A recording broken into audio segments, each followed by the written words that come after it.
ఏమిచ్చినావు నువ్వు గ్యారంటీ? 2500 రూపాయలు తెలంగాణ మహిళా తల్లులకు నేను ముఖ్యమంత్రి అయిన వెంటనే ఇస్తా అని చెప్పి ప్రమాణం చేసినావు. ఇచ్చినవా ఇవాడి వరకు? నా తెలంగాణ రైతాంగానికి రైతు బంధు 15,000 రూపాయలు ఇస్తా అని చెప్పినావు. ఉన్న 10,000 దిక్కు లేదు. ఉన్న 10,000 దిక్కు లేక బిక్క ముఖమేసినటువంటి ప్రభుత్వం ఇది. బిక్క ముఖమేసినటువంటి ముఖ్యమంత్రి నువ్వు. ఇలా ఉత్తర తెలంగాణలో ఎన్నడూ లేనిది వరి పంటలు ఎండిపోతా ఉన్నాయి.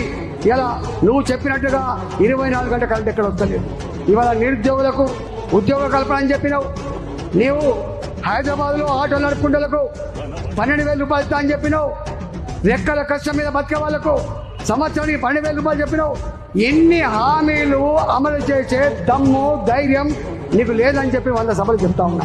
నీవిచ్చిన హామీలేందో వాటి అమలేందో రేపు తప్పకుండా తెలంగాణ ప్రజల పక్షాన్ని నిలబడి కొట్లాడే బిడ్డగా నేను ఉంటా అని చెప్పి మీకు హామీ ఇస్తా ఉన్నాను.